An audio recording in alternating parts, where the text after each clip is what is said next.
You know those moments when you stumble across something that makes your blood run cold? When you realize that everything you thought you knew about reality might be completely wrong?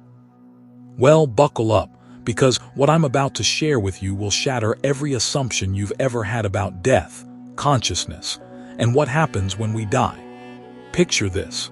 It's 2025, and a team of researchers is digging through forgotten digital archives at Cambridge University. They're looking through files that were never meant to see the light of day, and then they find it, a recording that shouldn't exist, a conversation that was supposed to be buried forever.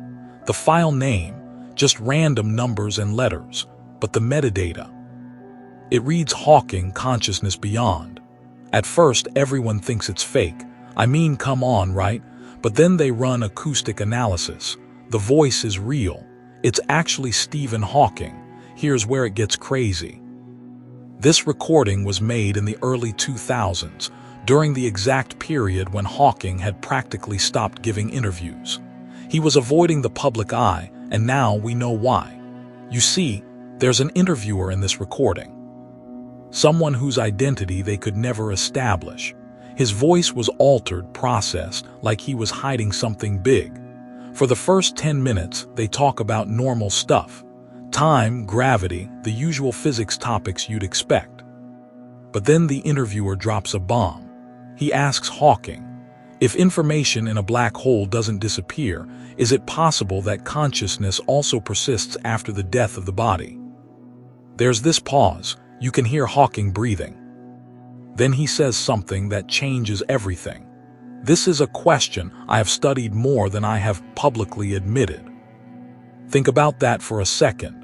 Stephen Hawking, one of the greatest minds in human history, secretly studying the afterlife. While publicly telling everyone there's nothing after death, he was privately exploring the complete opposite. What follows is a monologue that turned science on its head. Hawking explains that if information can't be destroyed, it doesn't just apply to physical objects. It applies to cognitive patterns, memory, perception, experience. What religions call the soul might not be some mystical entity. It could be an information structure that follows the laws of conservation. Let me ask you something. Have you ever had a moment where you just knew something you shouldn't know, where knowledge seemed to come from nowhere? What if I told you there's a scientific explanation for that? The interviewer pushes further. You're saying consciousness can continue to exist. Hawking's response is firm. In a certain form, but not in the way traditional religions imagine it. Here's where your mind is going to be blown. Hawking had been working on a hypothesis that consciousness isn't localized in your brain. It's quantum information distributed across space and time. When your body stops working, that information doesn't just vanish. It transforms. Death isn't the end. It's a state change. This completely contradicted everything he'd ever said publicly. For years, Hawking told the world that after death there's nothing, but in private. He was exploring the possibility that we might be eternal information patterns. But wait, it gets stranger. When researchers analyzed the audio file, they found something weird. There were barely audible sounds in the recording. Digital markers, hidden codes. The file had been edited or protected to hide certain parts. Someone didn't want the full conversation to get out. The most important part remained intact, though. Hawking continues. In recent years, I consulted with a group of physicists and neurobiologists working on what we called the cognitive trace program. Their goal: to find out if consciousness leaves measurable traces after brain death. They were using neuro interfaces and laser spectroscopy. Officially, these technologies were only for studying memory, but according to Hawking, their experiments yielded results nobody expected. In 2 cases, we recorded anomalies. After the patients died, we observed bursts of quantum activity in the laboratory that couldn't be explained by standard tissue decay models. The interviewer asks, "Do you mean something like a quantum echo?" Hawking confirms. "Yes, memory, feelings, Possibly even fragments of personality were preserved in the field, not in the usual sense, but as patterns capable of interacting with the environment. This is where it connects to theories you might have heard of. Roger Penrose's work on quantum consciousness, but Hawking went further. He proposed that black holes and human consciousness follow similar laws. A black hole doesn't destroy information, it transforms it. Consciousness does the same thing. After a long pause, the interviewer quietly asks, "Is this what the soul is?" Hawking's voice becomes almost a whisper. If you remove religious interpretations, yes, it's an informational soul. It doesn't belong only to the body. It's part of quantum reality. Right at this moment, the audio file gets corrupted. Noises, distortions, like someone was trying to cut the recording. But researchers managed to recover some of the lost fragments using spectral analysis. In the remaining minutes, Hawking reveals why this research was so dangerous. If the existence of a cognitive trace after death is confirmed, it will change everything. Philosophy, science, religion, politics. Some will use it for good, others for control. That's why I decided not to publish this data. Perhaps humanity isn't ready yet. The file ends with a sharp click. Recording stopped, but here's the most mysterious part. When they studied the file's metadata, they found encoded coordinates. At first, they looked random, but when plugged into a mapping system, they pointed to a laboratory complex near Geneva, one of CERN's experimental bases. Officially, this base was used for testing magnetic systems. But independent sources claim that in the early 2000s, a closed group of scientists operated there under Dr. Mark Euler, a physicist who had previously worked with Hawking. The researchers decided to dig into CERN's archives. After months of legal procedures, they got partial access to declassified data. What they found was explosive. Reports marked Cognitive Echo Project from 2002 and 2003.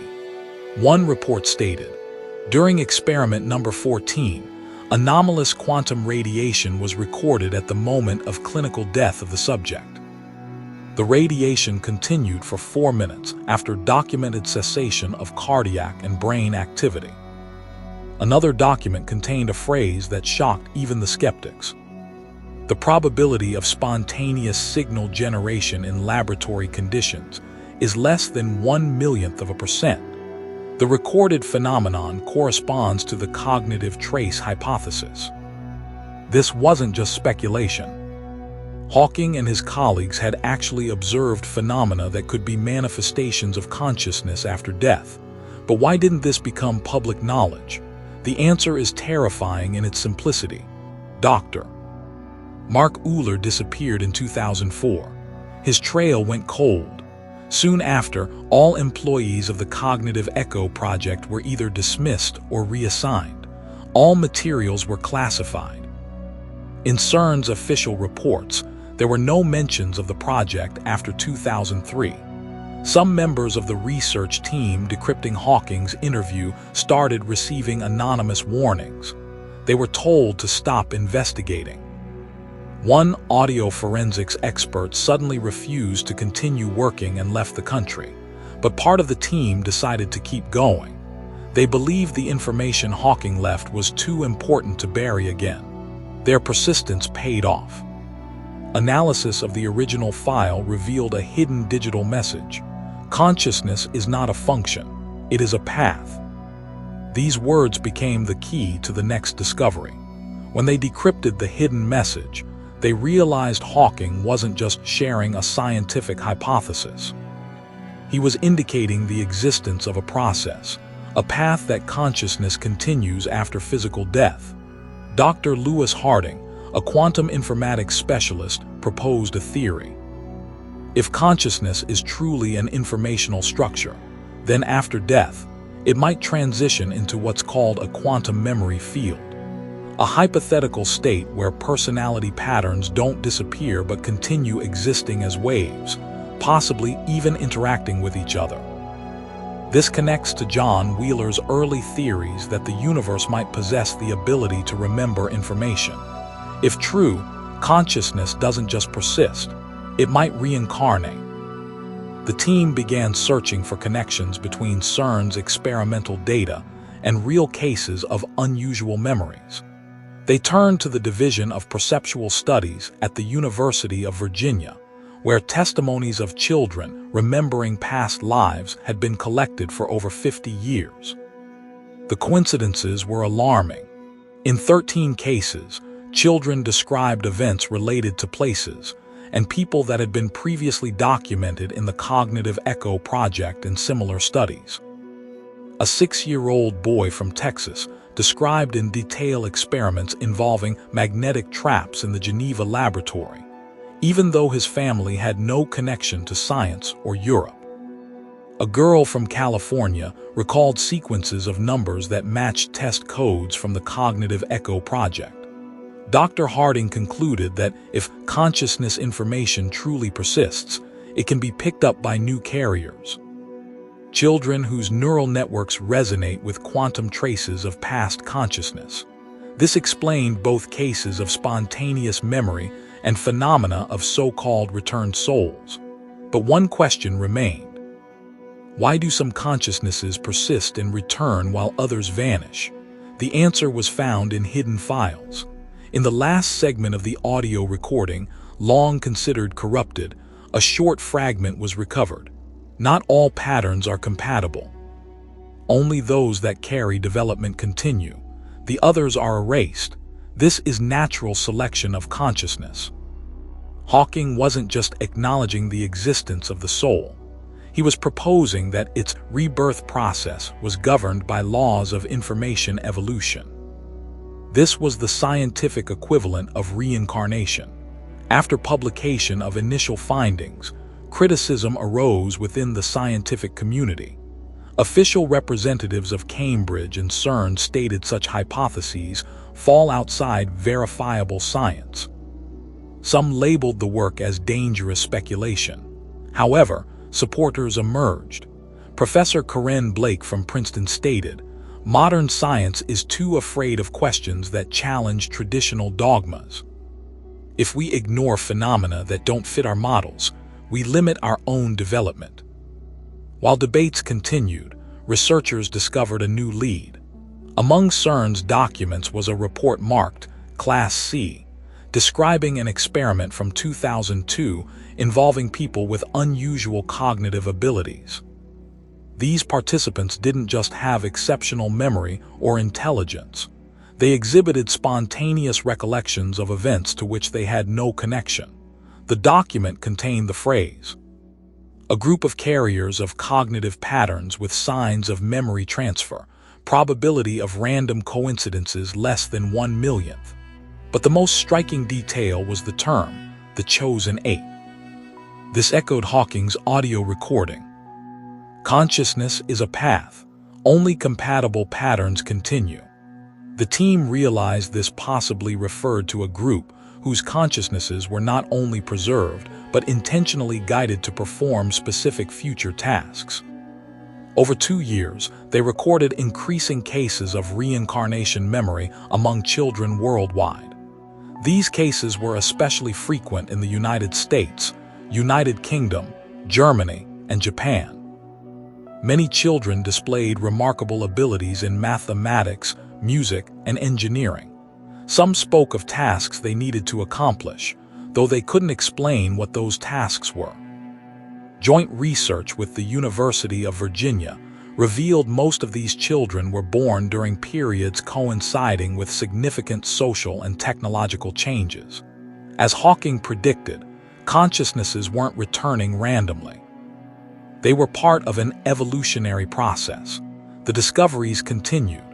Unusual memories and abilities appeared especially often in those born during periods of social and technological change. These children didn't just recall past lives. Many demonstrated outstanding abilities in concepts no one in their families had ever discussed. Some spoke of missions they needed to accomplish, although they didn't always understand what this meant. The team concluded consciousnesses returned not by chance. This was a guided evolutionary process. The term compatible consciousnesses began appearing frequently in their research, those who preserved memories and abilities from past lives to accomplish present tasks. Then came an unexpected event. Harding received an encrypted message. Hawking knew more than you think. This is not the end. This is the beginning. Attached was a file titled Protocol of the Evolution of Consciousness. Inside was a document outlining a theory developed by Hawking with physicists, neurobiologists, and philosophers. It stated, consciousness is not a product of the brain but a basic structure of reality. Black holes and consciousness obey the same laws of information preservation. The soul is an informational pattern that evolves through life and death experience. Only consciousnesses that contribute to development continue. Others disappear. During crises, compatible consciousnesses return to help humanity take the next step. At the document's end was Hawking's signature and his words. The fear of death is the fear of losing form, but information doesn't disappear. We don't die, we transform. These revelations explained phenomena of spontaneous memory, inexplicable abilities of children, and synchronicity of individuals who changed history's course. But they also pointed to possible risks. Control over such knowledge could become a weapon. Harding's team decided against keeping the information secret. Soon, their findings were published openly. The research caused huge public outcry. Millions began questioning their own memories, fears, and déjà vu phenomena. For many, this became not just a scientific hypothesis but a new thinking paradigm. What if everything you've been told about death is wrong? What if your consciousness, your essence, your memories don't just disappear when your body fails? What if you're part of an eternal information system that's been guiding human evolution for millennia? Think about those moments when you just know something without learning it, those skills that come naturally, those dreams that feel more real than reality. What if they're not coincidences? What if they're echoes from previous iterations of your consciousness? The implications are staggering. If consciousness truly persists and evolves, then every choice you make, every experience you have, every lesson you learn becomes part of an eternal database. Your struggles, your growth, your contributions to humanity's advancement, they all matter on a cosmic scale. But here's what's really mind-bending. If Hawking was right, if consciousness operates like information in a black hole, then death becomes just another phase transition. Like water becoming steam, the essence remains, just in a different form. And if only compatible consciousnesses continue, if there's natural selection operating at the level of souls, then what you do with your life determines whether you're part of humanity's next evolutionary step or whether your pattern gets erased. Those children born with impossible memories and abilities, they might be consciousness that earned their place in the next round. They're here because their previous iterations contributed something valuable to human development. This isn't just about individual survival. It's about species evolution guided by an intelligence that transcends single lifetimes. Consciousnesses that persist are the ones that help move humanity forward during critical periods.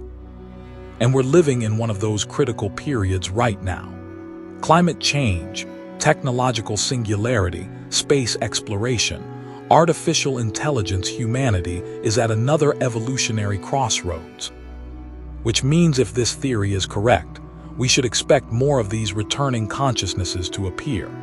So next time you meet a child prodigy, someone with inexplicable talents, or even when you experience that strange déjà vu feeling, ask yourself, what if this isn't random?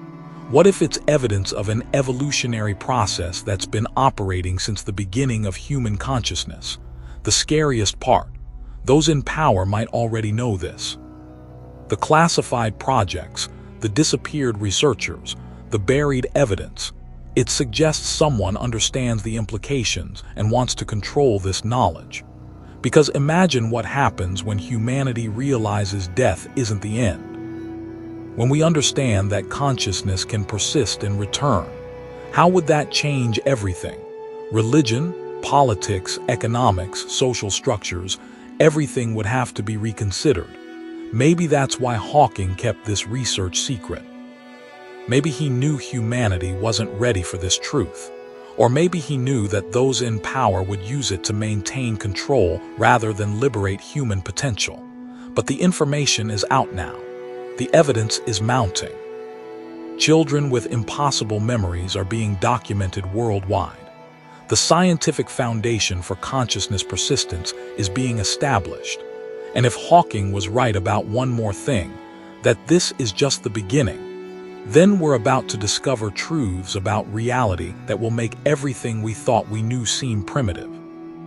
Your consciousness might be eternal. Your growth might continue beyond this lifetime. Your contributions to human advancement might echo through generations of returning souls. The question isn't whether this is true. The question is, what are you going to do with this possibility? How will you live differently knowing that your consciousness might be part of an eternal evolutionary process? Because if Hawking's hidden research is correct, then we're not just biological beings having a temporary experience. We're informational patterns capable of transcending death, contributing to species evolution, and returning to guide humanity through its next phase of development. The soul isn't just real. It's the driving force behind human progress, and it's been operating in secret until now.